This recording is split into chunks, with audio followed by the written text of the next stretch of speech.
The United States had always been a land of contradictions. Its story was one of freedom and struggle, triumph and turmoil, courage and cruelty. By the late 20th century, the nation carried itself with the confidence of a global power. But within its borders, battles of another kind brewed. These were not wars fought with tanks and jets, but with ideals and identity. Women were stepping into roles once denied to them, from the workplace to the battlefield, and the military was slowly, often painfully, forced to adapt. For generations, the military had been a proving ground of American strength. Its culture was steeped in discipline, hierarchy, and tradition, built around the image of rugged men forged in combat.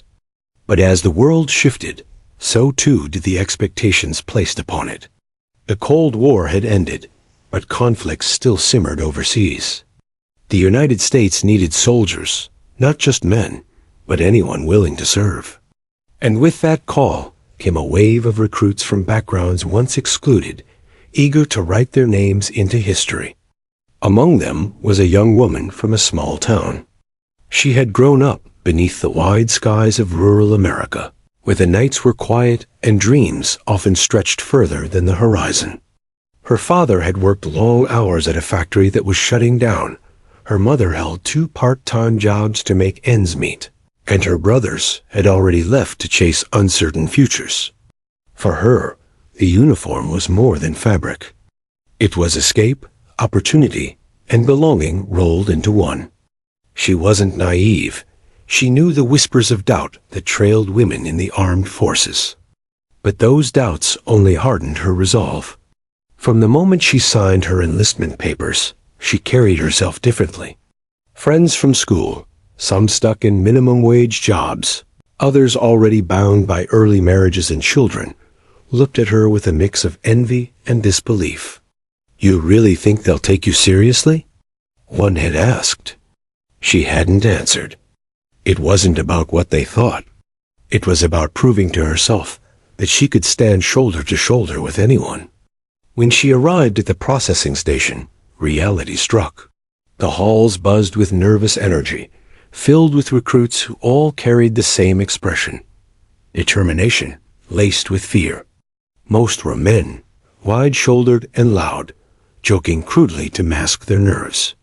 She stood quietly among them, her posture straight, her gaze forward. It didn't matter that she was one of only a few women in the group. She had promised herself that she would not flinch, not falter, not give them the satisfaction of seeing her doubt. The nation itself seemed to echo her determination.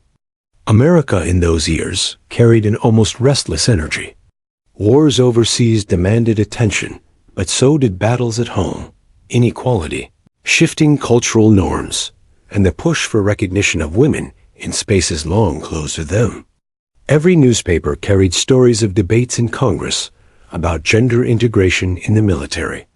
Some hailed it as progress, others condemned it as dangerous. But for her, those headlines weren't abstract arguments. They were personal. She was stepping into the very storm those debates described. Her family's farewell had been bittersweet. Her mother, who rarely cried, held her a little too tightly, whispering that she was proud but also afraid. Her father's eyes betrayed pride beneath his gruff silence. "Just remember," he said, "the uniform doesn't change who you are inside. Don't let anyone take that from you." Those words clung to her as the bus pulled away, carrying her toward a world unknown. Basic training was supposed to break people down, strip them of individuality, and rebuild them as soldiers.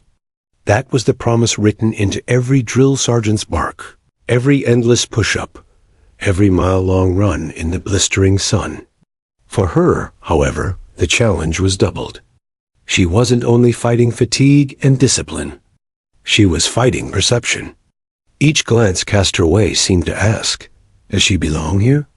Each stumble, no matter how small, seemed magnified as proof to some that she didn't.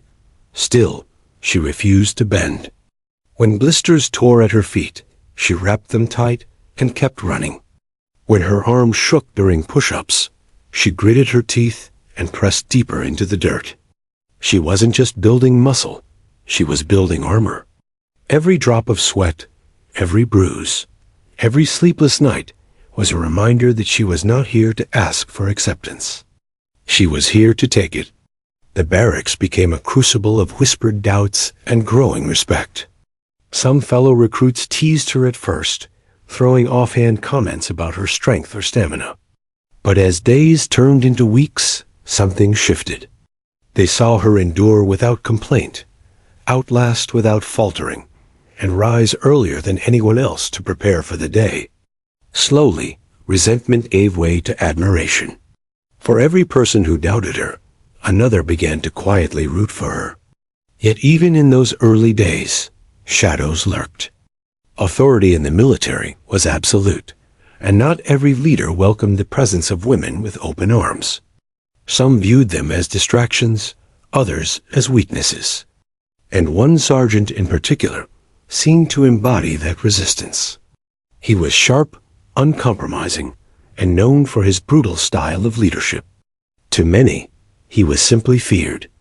To her, he would become something far worse, an obstacle that tested not only her strength, but her very spirit. But that moment had not yet come. For now, she focused on survival, on learning to march in step, to strip down a rifle, to navigate the endless maze of rules and rituals that defined military life. Each day ended in exhaustion, so deep she could barely stand. Yet every night she whispered the same words to herself before sleep claimed her. I will not be broken. Beyond the gates of the training camp, the United States marched on. Television screens lit up with images of soldiers abroad, speeches from politicians, and protests in city streets. The nation, it seemed, was forever at war, with enemies overseas and with itself. And within that grand, turbulent story, she was carving out her own. She didn't yet know how hard the road would become, or how deeply she would be tested. But she knew one thing with absolute certainty. She was ready to fight not only for her country, but for herself. And so, under the weight of history and the relentless grind of training, her journey began. The bus hissed as its brakes locked, jolting the passengers awake. The recruits, slouched and restless after hours of travel, pressed their faces against the windows. Outside loomed the gate of the training base, barbed wire curling above fences, guard towers outlined against the rising sun. To most, it looked like a prison. To her, it looked like a threshold. Every mile of road behind her had led to this moment. Her heart raced as the doors opened. A storm of voices thundered into the bus. Drill instructors surged forward, their boots pounding like war drums, their commands sharp enough to slice through the morning air. Move, move! You've got 30 seconds, you worthless maggots. The recruits stumbled out, tripping over duffel bags, eyes wide with panic. She gripped her bag tightly and stepped into the chaos. The base smelled of dust, sweat, and burning fuel. Orders flew like bullets, echoing off metal barracks. Already, some recruits trembled, their bravado stripped in seconds. She, too, felt fear rising in her throat, but she buried it beneath a mask of focus. She remembered her father's words, "Don't let anyone take who you are inside." She would not show weakness here. They were herded into formation, shoulder to shoulder. The instructors circled them like wolves, scrutinizing every detail. Crooked collars, unsteady feet, even the direction of a recruit's gaze. When one young man smirked nervously, an instructor descended on him with venom, screaming into his ear until the color drained from his face. The message was clear. Individuality was not welcome here. This was the beginning of transformation. For her, however, the transformation carried more weight. She had dreamed of this, the uniform, the honor, the sense of belonging to something greater than herself. Yet, in those first hours, the dream felt fragile. The instructor's eyes lingered on her longer than on the men. She was not the only woman in the group, but the imbalance was obvious. Out of 60 recruits, only 5 were female. They were scattered, isolated among clusters of men, easy targets for both scrutiny and skepticism. Still, she stood straight, refusing to shrink under their gaze. The uniform had not yet been issued, but already she wore her pride like armor. The first days blurred into a cycle of exhaustion. Wake before dawn, sprint to the mess hall, choke down food in minutes, endure drills until sweat soaked through fatigues. At night, collapse onto the thin mattress of the barracks with muscles trembling and blisters burning. For many, it was misery. For her, it was proof that she belonged. Each obstacle overcome was a brick laid in the foundation of her dream. The camaraderie of the barracks grew slowly. At first, most of the men treated her with indifference, some with quiet hostility. A few whispered doubts, questioning whether women could handle the same training. Others simply ignored her. But she noticed that respect was not given freely here. It had to be earned. So she pushed harder. When others slowed during runs, she kept pace. When arms gave out during push-ups, she dug deeper. Her silence was her answer to every doubt. One night, after an especially grueling day, she sat polishing her boots in the dim barracks light. A fellow recruit, a lanky kid from Texas, watched her for a moment before saying, "You don't quit, do you?" She glanced up, surprised. He smiled faintly. Most people would have folded by now. Not you. It was the first recognition she had received, small but significant. From then on, a handful of recruits began to see her not as an outsider, but as one of them. Yet, not everyone welcomed her presence. Authority figures remained a looming force, and among them was the sergeant whose shadow would soon dominate her journey. At first, he was just another face, broad-shouldered, his uniform immaculate, his voice carrying the weight of command. But there was something in his eyes when he looked at her. It wasn't just the sharpness of an instructor. It was something colder, more personal, as if her very presence was an insult to him. During drills, he barked at her louder than anyone else. When she stumbled slightly on an obstacle course, his voice cut through the air. Pathetic. You think you can keep up with my soldiers? You don't belong here. The words stung, but she refused to let them stick. Instead, she straightened her back and finished the course, even as pain gnawed at her muscles. The dream that had carried her here began to feel complicated. She had imagined pride, respect, maybe even admiration. Instead, she found herself wrestling with doubt at every turn, not her own doubt, but the doubt of others pressing down on her shoulders like extra weight. Still, in that weight, she found strength. If they wanted to see her fail, she would give them no satisfaction. The weeks rolled on. Training intensified. Weapons drills, survival exercises, endless march under the punishing sun. Fatigue became constant, but so did resilience.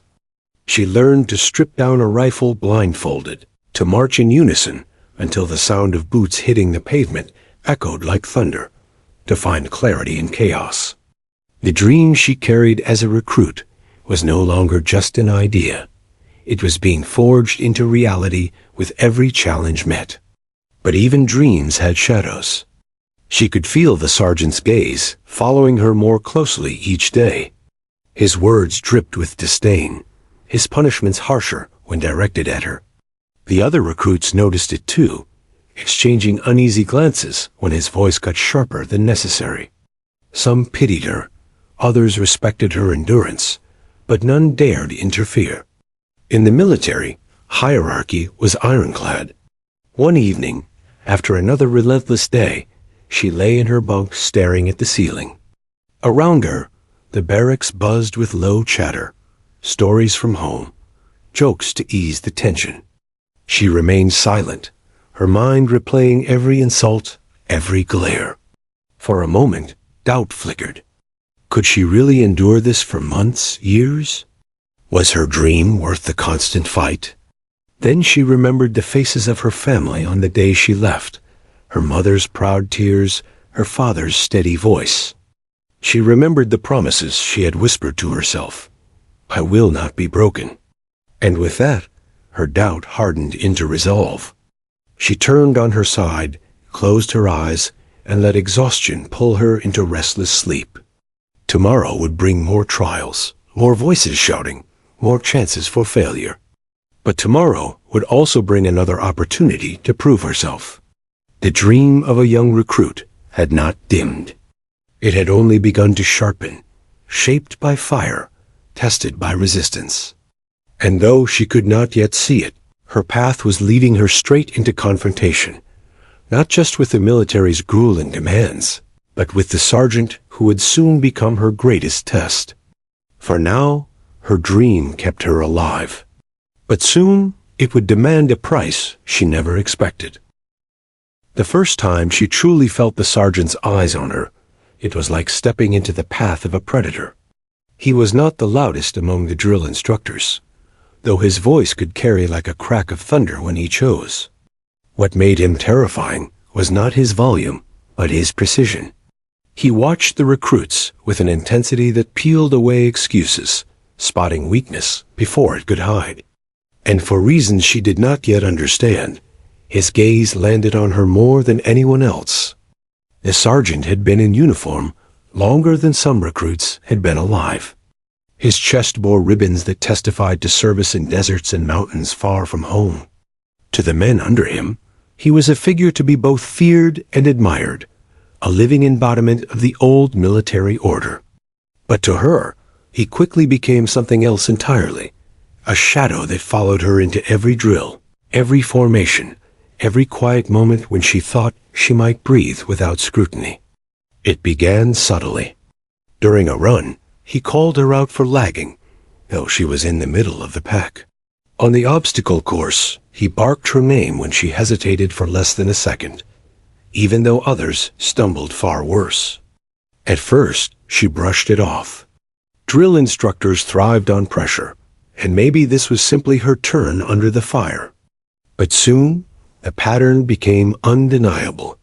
One morning, as the recruit struggled through push-ups in the mud, he loomed over her. "You call that effort?" He snarled, his voice dripping with contempt. "You think this is a playground? Drop your knees again, and I'll have you out of here by sundown." She gritted her teeth, pressing her arms harder into the dirt, her muscles screaming. Around her, others collapsed quietly, yet his eyes never left her. By evening, whispers had started in the barracks. "He's got it out for you," one recruit muttered as they scrubbed their rifles. Another nodded. "Yeah, he doesn't ride anyone else that hard." She shrugged off their words, unwilling to admit what she already knew. To acknowledge it would give it power. Still, the unease grew. The sergeant's presence seeped into her mind like smoke. Even when he wasn't near, she felt him there, an invisible weight pressing on her shoulders. She learned to anticipate his bark before it came, to brace herself for his judgment. Every task became not just about completion, but about survival under his scrutiny.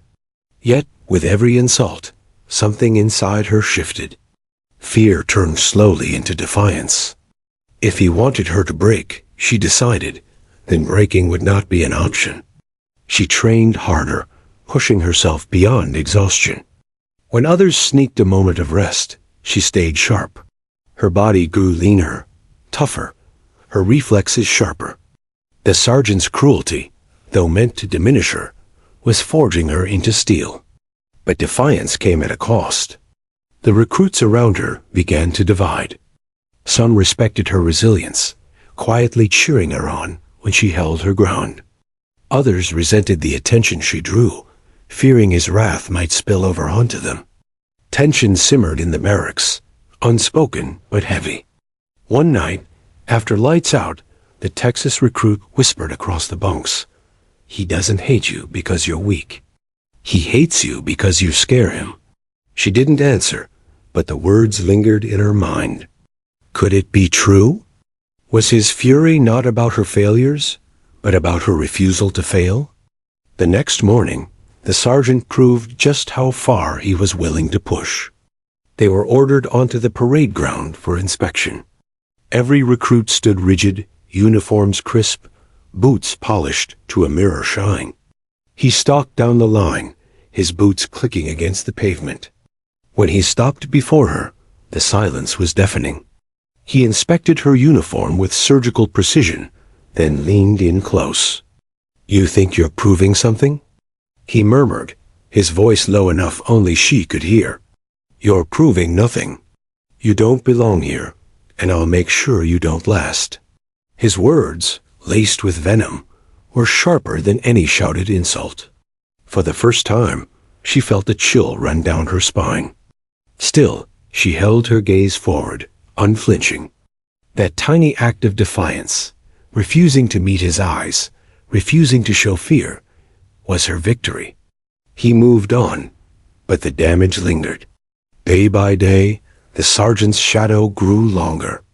It wasn't just his words or punishments, but the way he twisted moments into traps. During tactical drills, he deliberately assigned her the heaviest gear. During runs, he timed her separately, forcing her to outpace the men.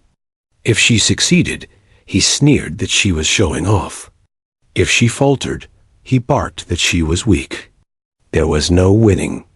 And yet, in the cracks of his cruelty, something unexpected bloomed. Her fellow recruits began to rally around her. Quietly, subtly, they offered support, a steady hand over an obstacle wall, an encouraging nod after a punishing drill. They couldn't shield her from him, but they could show her she wasn't alone. In those small gestures, she found strength. But the sergeant noticed that, too, and it only deepened his determination to break her. The climax of his hostility came one brutal afternoon on the training field. The sun blazed overhead as the recruits dragged themselves through an endurance course. Mud clung to their uniforms, sweat stung their eyes, lungs burned with every breath. She was near the front of the pack when her foot caught on uneven ground. She stumbled, caught herself, and kept moving, but it was enough. In an instant, the sergeant was there. He slammed her shoulder with his hand, forcing her down into the dirt. "Pathetic," he roared, his voice carrying across the field. "This is what happens when you put weakness in uniform." Laughter erupted from a few recruits, nervous and cruel. Others fell silent, unable to meet her eyes. For a moment, she stayed on the ground, her hands pressed into the mud, her chest heaving.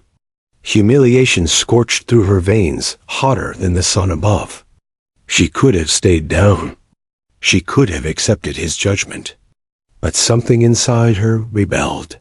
Slowly, deliberately, she pushed herself up, locking her gaze on the horizon, refusing to look at him. The sergeant sneered, but in that instant, she knew something had shifted. He might control the drills, the punishments, the rules of this world, but he did not control her. The shadow was still there, heavy and suffocating. But within it, a fire was beginning to burn. Morning came with a heaviness that clung to the air. The sun hadn't yet risen, but the recruits were already lined up on the parade ground, their breaths forming pale clouds in the cold dawn. The ground was damp from the night's dew, and boots squeaked against the concrete as they shifted uneasily. She stood among them, rigid, hands behind her back, trying to ignore the knot in her stomach. The sergeant was in rare form that morning. His voice, already sharp on the best of days, cut with an edge that promised suffering. "Today," he barked, pacing before the line, "we find out who belongs here, and who doesn't. Some of you think you've been tested. You haven't, not yet." The recruits exchanged nervous glances. They had learned not to anticipate his moods. A day might begin with a grueling march and end with a lecture, or it might end with the entire unit crawling through mud until midnight. Predictability did not exist here. She felt his eyes flicker over her as he spoke, lingering just long enough for her to brace herself. She had become accustomed to it now, that sense of being targeted, of standing beneath a magnifying glass while the sun burned overhead. The day's drill was announced, an endurance gauntlet, miles of running interspersed with obstacles, push-ups and carries. It was meant to wear them down, to expose weakness. Already, some recruits groaned under their breath. She didn't. For her, this was another chance to prove herself, to meet the sergeant's challenge head-on. They began with the run. Dust rose under their boots, lungs gasped for air, and sweat beaded quickly under the morning sun. She kept her pace steady, neither at the front nor lagging at the back. Every step was a test, not just of her body, but of her will. Her breath burned, but she pushed forward, driven by a voice inside her whispering, "Don't give him what he wants." The first obstacle came, a wall to scale. One by one, recruits scrambled up and over. Some struggled, others cleared it with ease. When her turn came, she gripped the wooden boards, pulled herself upward, and swung her leg over with practiced determination. She landed on the other side, her boots sinking slightly into the dirt. For a brief moment, she allowed herself pride. She was holding her own. But the sergeant was watching. He always was. By the time they reached the final leg of the course, fatigue had carved itself into every recruit. Shoulders slumped, knees buckled, and faces were streaked with dirt and sweat. She could feel her own body screaming for rest, but she refused to slow. The dream that had carried her here would not let her stop. Then it happened. As they rounded a corner, her boot caught on uneven ground. It was the smallest stumble, a second, no more. But in the rigid, merciless world of training, it was enough. She pitched forward, caught herself on her palms, and scrambled back to her feet. But the sergeant was already there. He stormed toward her, eyes blazing, voice booming. "Down!" he roared. Before she could fully stand, his hand slammed against her shoulder, shoving her back into the dirt. The impact rattled her bones, the taste of earth filling her mouth. Around them, the recruits froze. Some gasped, others looked away, knowing better than to interfere. "You think this is a game?" The sergeant thundered, standing over her. "You think you're special? You're nothing. Pathetic." A few recruits laughed nervously, a sound sharp and cruel against the silence. Most stayed quiet, their faces blank masks, unwilling to risk his wrath. She lay there, palms pressed into the dirt, her chest heaving. Humiliation seared hotter than the pain in her body. For the first time, doubt clawed at her. Maybe he was right. Maybe she didn't belong here. The weight of his words, the sting of the laughter, pressed down like stones. Every dream she had carried, of honor, of belonging, of proving herself, seemed to crack beneath the force of his hand. The sergeant barked again. "Get up, or stay down where you belong." The world seemed to narrow, the noise around her fading into a dull roar. She could hear her own heartbeat pounding in her ears. She thought of her family, of her mother's trembling voice as she said goodbye, of her father's warning not to let anyone take away who she was inside. She thought of the long nights of training, the blisters, the sweat, the pain she had endured to be here. And something shifted. Slowly, deliberately, she pushed herself up. Dirt streaked her face. Her uniform clung to her with sweat, but her back was straight. She didn't look at him. She didn't look at anyone. Her eyes fixed on the horizon, steady and unyielding. The silence was heavy. The sergeant sneered, searching for another insult, but the moment had already slipped from his grasp. By standing without his permission, by refusing to meet his gaze, she had claimed something he couldn't take from her. She rejoined the formation, her body trembling but her spirit hardening. Around her, Some recruits looked at her with newfound respect, others with pity, but none could deny what they had just seen. The rest of the drill passed in a blur. She ran, she climbed, she endured, not out of obedience, but out of defiance. Every step was a message. You can shove me down, but you will never keep me there. When the day finally ended, she collapsed onto her bunk in the barracks, her body aching, her mind replaying the moment again and again.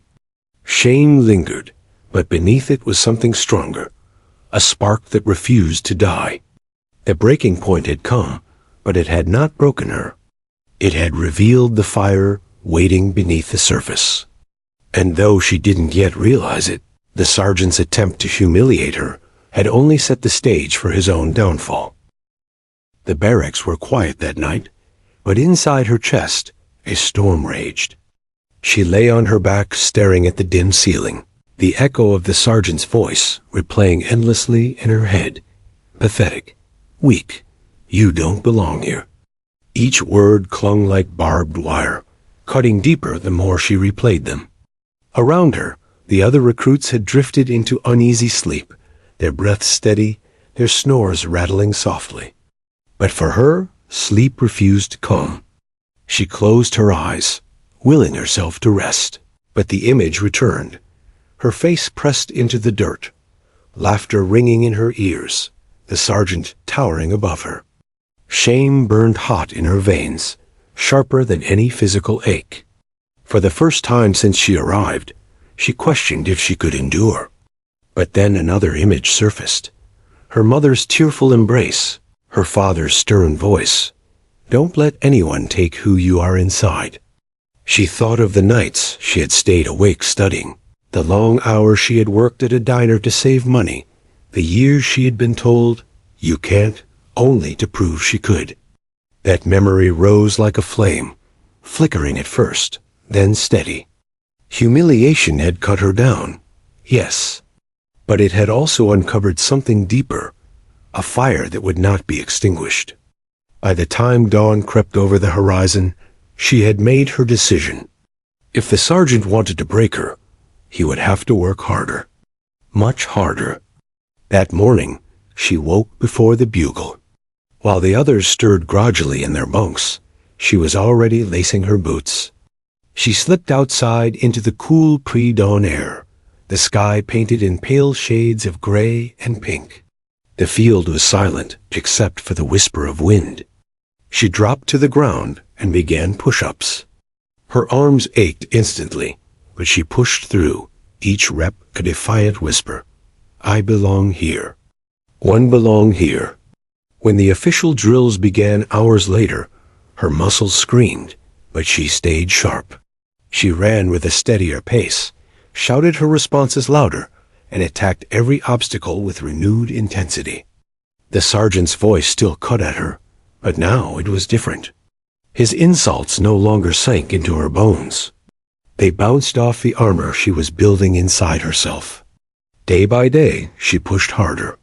When others rested after training, she stayed behind, repeating drills until sweat soaked through her uniform. She ran laps around the field at night, her breath fogging in the cold, her legs carrying her farther than she thought possible. She studied her manuals under the weak light of the barracks, memorizing procedures until the words were etched into her mind. A fire inside her burned with every small victory. The first time she completed a timed run faster than half the men, she allowed herself a quiet smile. The first time she scaled the rope wall without hesitation, she clenched her fists in triumph. Each accomplishment was a brick in the fortress she was building around her spirit.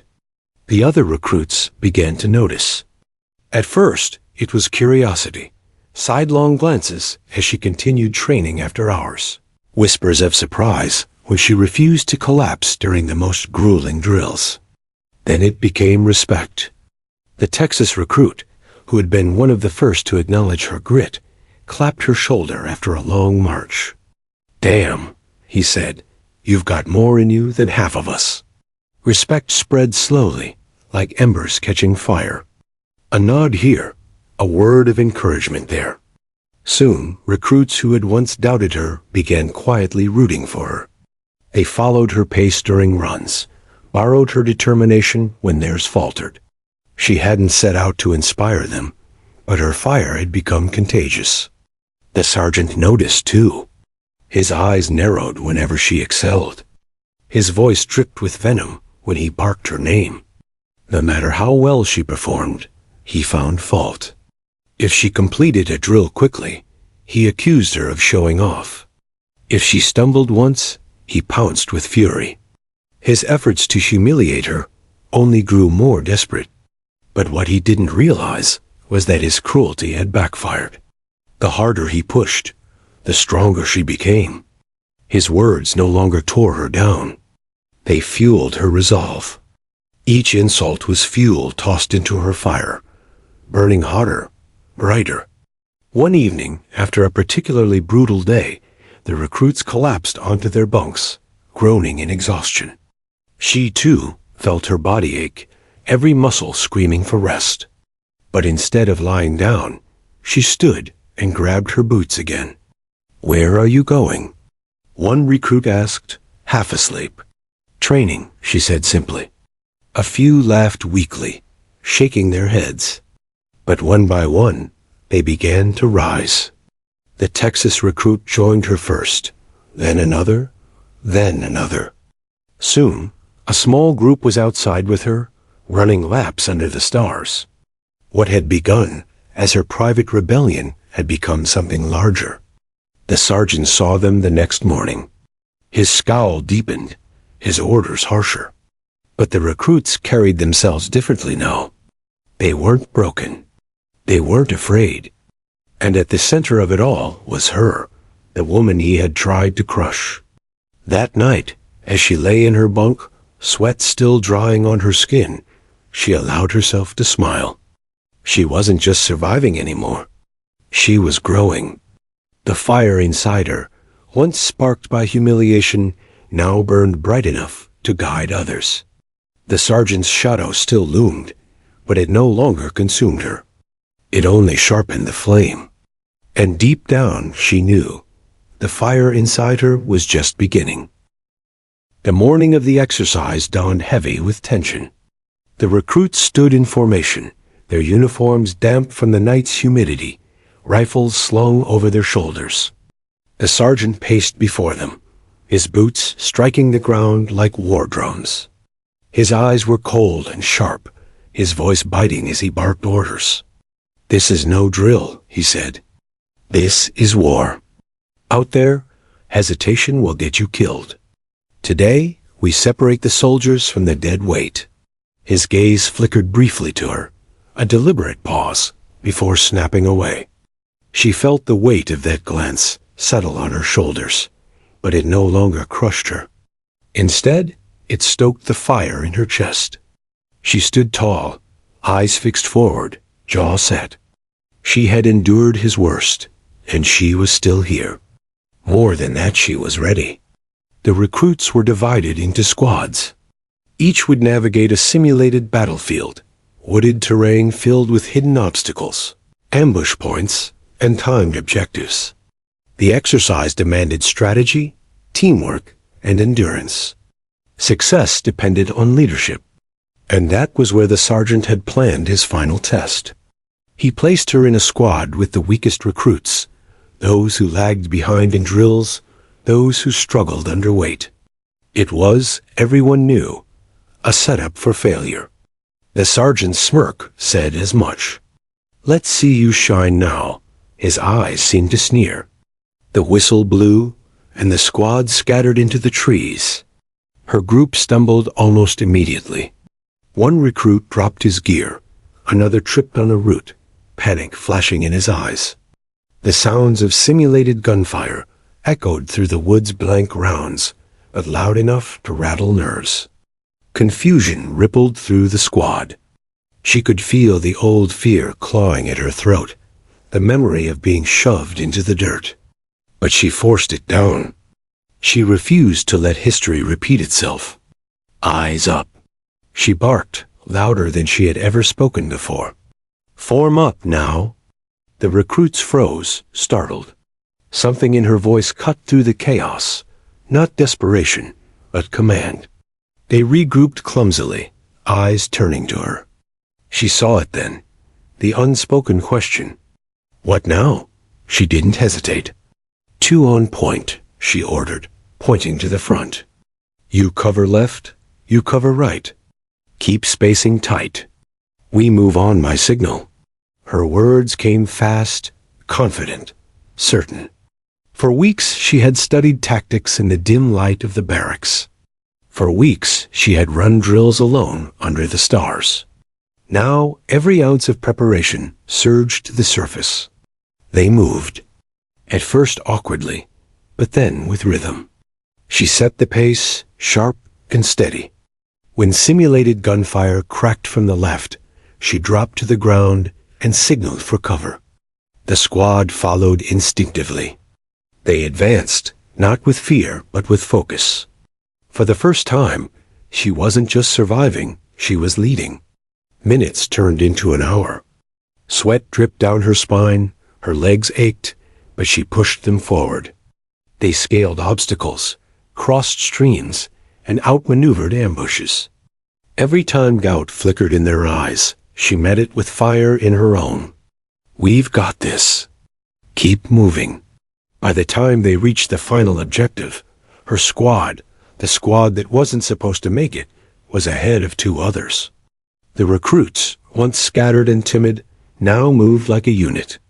And at the center was her, voice hoarse but steady, carrying them through.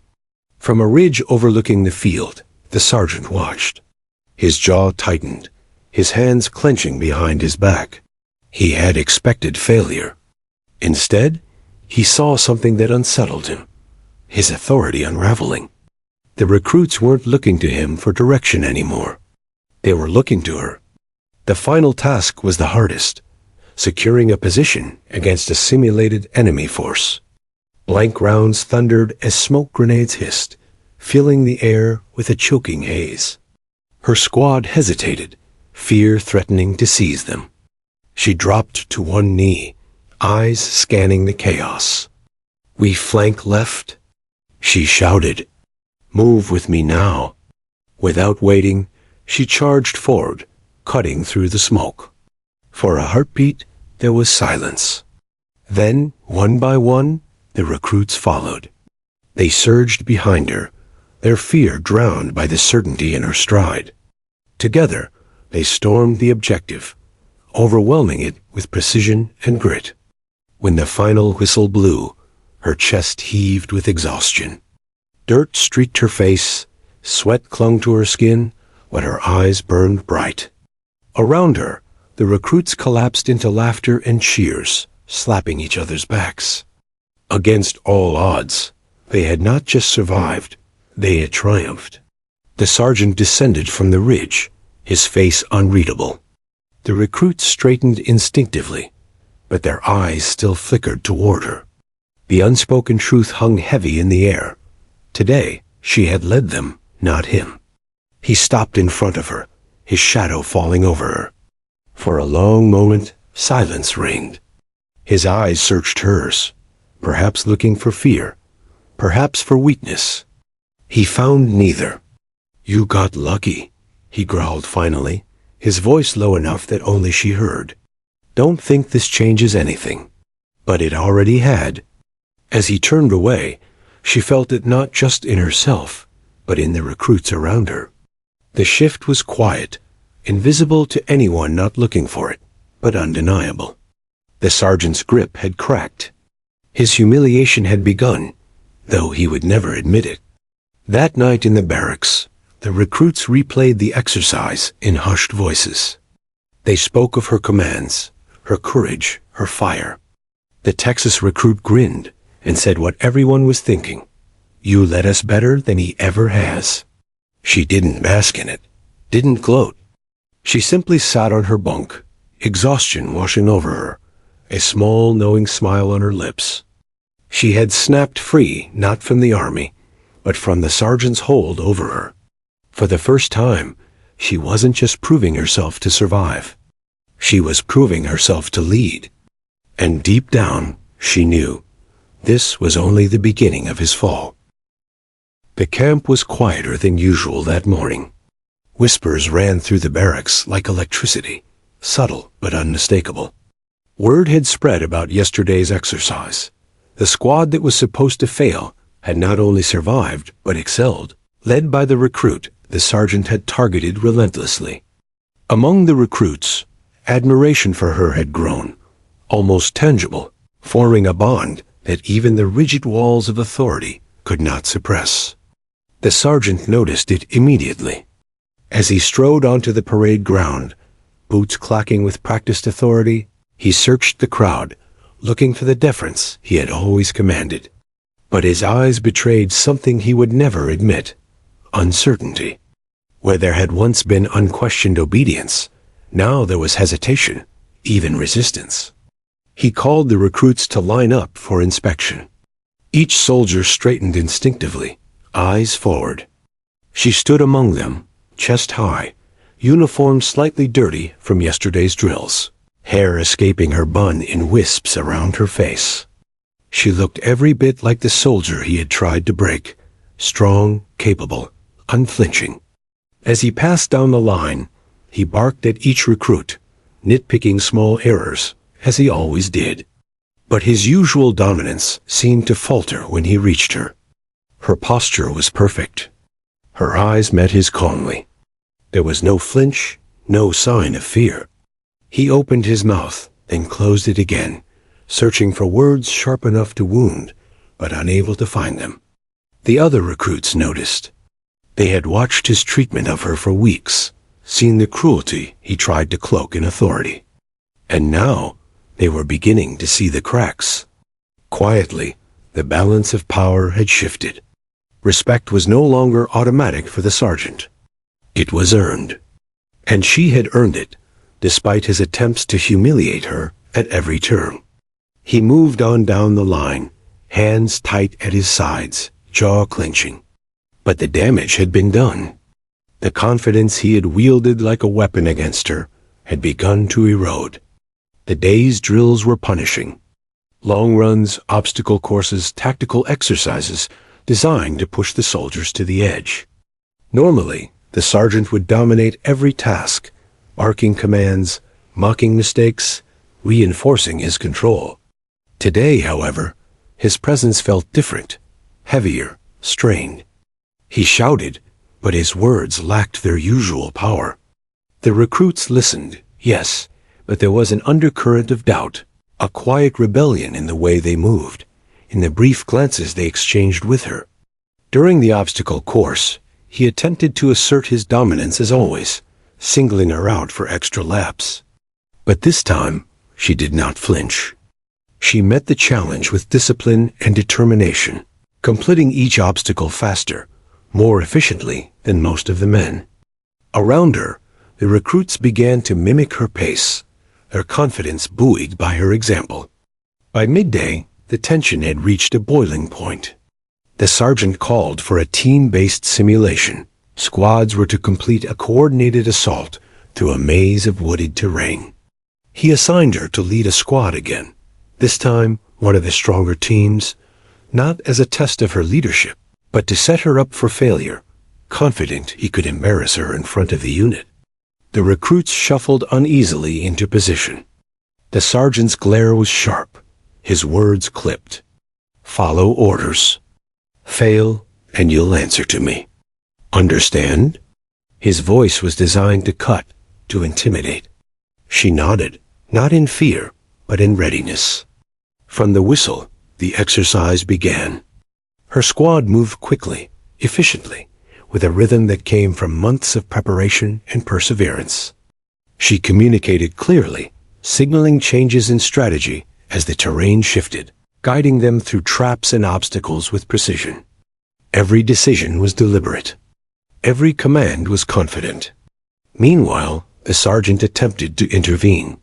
He shouted corrections, tried to take over the squad, but his authority was no longer absolute.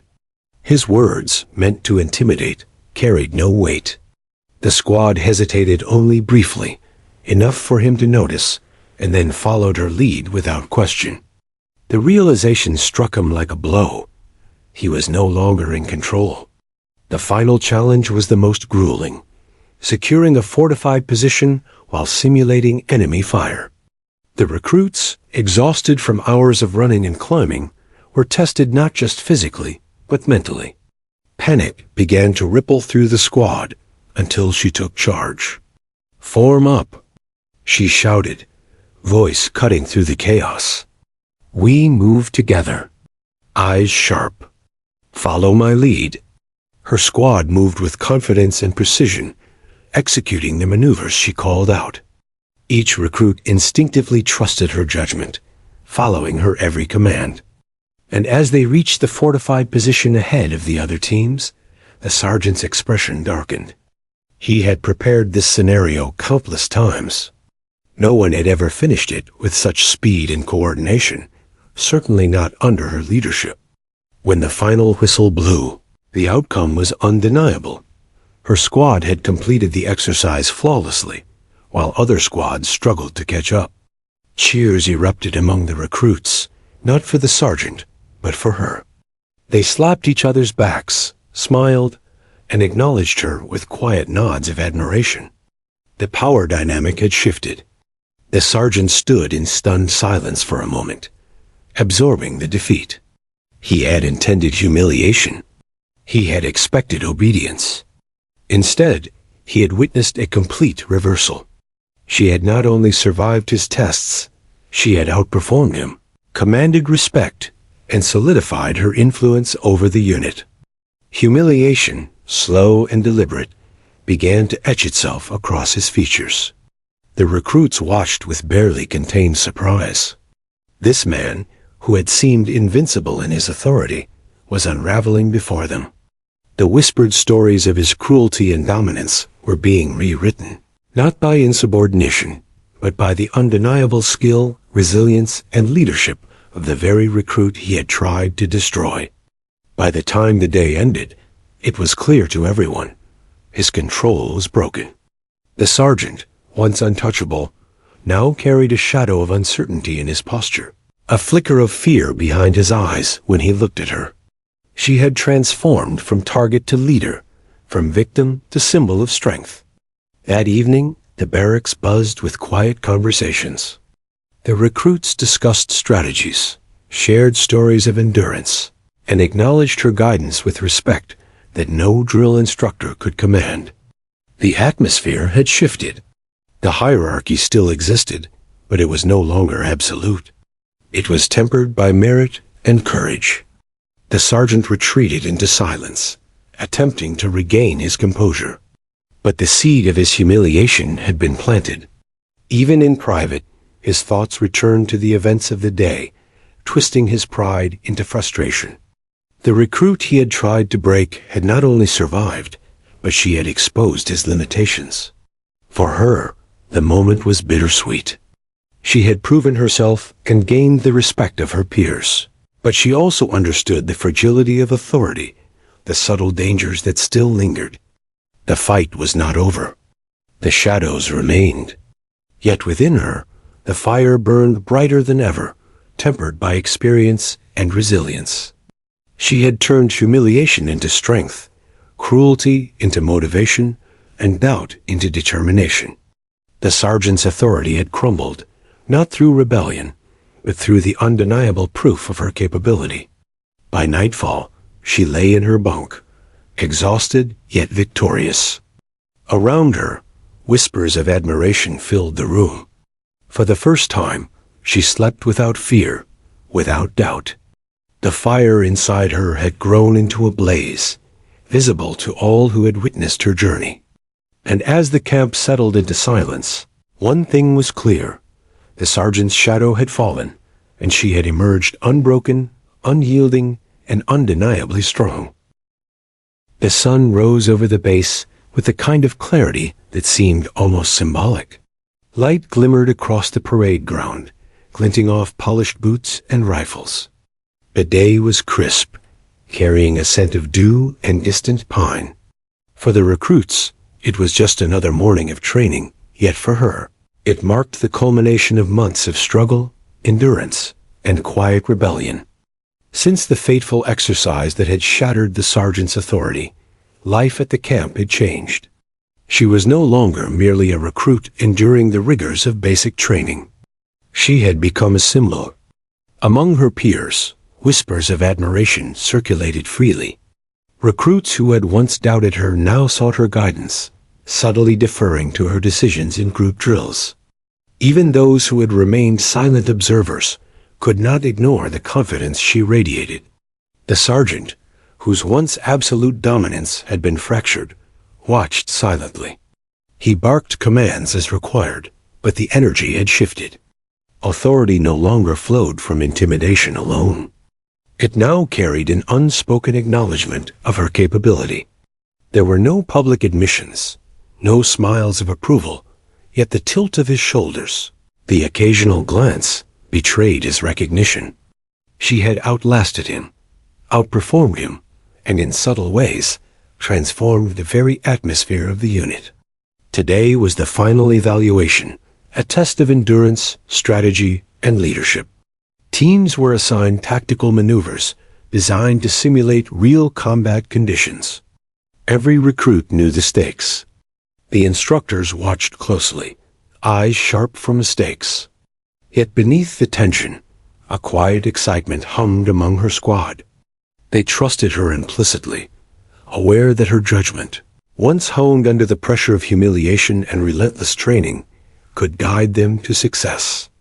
She stood at the front, scanning the field. Her boots dug into the soft earth, her uniform damp with morning dew and sweat from early preparation. Her squad fidgeted nervously, their eyes on her. She gave them a firm nod, a subtle signal that conveyed calm, confidence, and focus. "We move together," she instructed, voice clear and unwavering. "Watch your spacing. Trust your training. Follow my lead." The exercise began. Blanks cracked in the distance, smoke grenades hissed, and the forested course became a labyrinth of challenges. She guided her team with precision, signaling flanks, adjusting positions, and anticipating obstacles before they became threats. Every decision she made was decisive, every command concise. Her squad moved with a rhythm born of discipline and trust, the synergy of leader and team flawlessly executed. For the sergeant, watching from the ridge, each movement was a stark reminder of his earlier failure. He had tried to dominate her, break her, and assert control through fear. Now she demonstrated a command far more formidable: competence, courage, and the quiet strength of earned respect. He found himself watching longer than necessary, scrutinizing her movements not for flaws, but for signs of the inevitable victory she was claiming. By the final stage, her squad had advanced ahead of all others.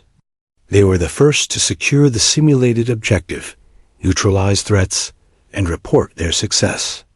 Exhaustion clung to their bodies, yet they moved with cohesion, confidence, and purpose.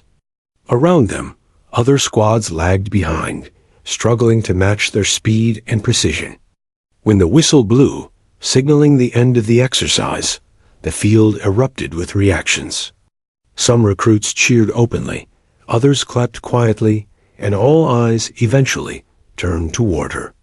She remained standing at the front, chest high, breathing heavy but steady. Her squad gathered around her instinctively, shoulders brushing, nods of respect exchanged silently. They had followed her not out of obligation, but because she had earned their trust and admiration. The sergeant descended from his vantage point. His face was a mask, yet beneath it, the lines of tension betrayed an internal acknowledgement. He approached, boots clicking against the ground, and stood before her. No words were exchanged immediately. The silence stretched, heavy and deliberate. Then, in a voice quieter than any she had heard from him, he said, "Good work." It was not the thunderous approval of a superior, but it carried weight. It was a recognition that transcended hierarchy, a concession to skill, resilience, and leadership. Though she did not smile broadly, her posture relaxed slightly. She had earned what no words of instruction or authority could bestow, the acknowledgement of her capability, finally granted by the man who had tried to destroy her confidence. In the days that followed, her reputation solidified further. She became a natural mentor, offering guidance to new recruits with a balance of firmness and empathy. Her presence transformed the atmosphere. Fear was replaced with respect, uncertainty with determination. Other recruits, inspired by her journey, pushed themselves harder, trained longer, and carried a newfound confidence into drills. A cycle of doubt she had endured was replaced by the quiet power of example. Her own reflections carried more weight than any praise. Each bruise, blister, and sleepless night had forged not just physical strength, but resilience of spirit. The humiliation once imposed by the sergeant had been transmuted into fire that guided her through the toughest drills, the most punishing exercises, and the psychological games meant to break her. She realized that strength was not just endurance of pain, but mastery over one's response to it. And leadership was not simply issuing orders, but earning trust through action. The sergeant remained at the camp until the end of her training cycle. By then, the balance of power had shifted permanently. He maintained protocol, but the subtle, quiet authority she had earned resonated through the ranks. Recruits no longer flinched under his commands. They moved with purpose, often guided by her example. The lesson was clear. Authority imposed through fear is temporary, but respect earned through perseverance endures. Her graduation was a ceremony bathed in sunlight, rifles gleaming, flags snapping crisply in the wind. The recruits lined up, faces filled with pride and anticipation. Families and instructors watched, the air humming with anticipation. She walked across the stage with measured steps, each one a testament to months of struggle, endurance, and triumph. When her name was called, she accepted her certificate with steady hands, her gaze sweeping over the crowd. She saw the faces of the recruits she had led, the eyes of those who had doubted her now shining with respect, and even, in the back, the subtle nod of the sergeant. No fanfare marked their acknowledgement, but its weight was undeniable. She had not only survived, but transformed herself into a leader, an example, and a beacon for others. After the ceremony, as the recruits dispersed, she lingered near the field. The sun warmed her back, the wind tugged gently at her uniform, and she allowed herself a moment of reflection. Every hardship, every moment of humiliation, every trial had led her here. She had entered the camp with a mix of fear, determination, and dreams. She left it having discovered something deeper, an inner fire that could not be quenched, a capacity for leadership that transcended authority, and a legacy that would endure. She knew that her journey would inspire others, women and men alike, who would walk into the camp uncertain, anxious, and doubted. Her story would serve as proof that resilience, courage, and unwavering resolve could overcome even the most rigid hierarchies and the most deliberate attempts at humiliation. And as she walked away from the parade ground, the sun high overhead, she carried more than a uniform and certificate. She carried the story of perseverance, the memory of every bruise and insult turned into strength, and the knowledge that true authority lies not in fear, but in earned respect. The sergeant remained behind, a figure in the shadows of his former dominance, his own legacy altered not by failure in battle, but by the undeniable rise of the recruit he had tried to crush. And she, with the fire now fully blazing within her, stepped forward into a future shaped by her courage, leadership, and the indelible mark she had left on those who had witnessed her journey. She had snapped free, risen stronger than ever, and left behind a legacy that would endure long after her uniform was hung and the camp fell silent.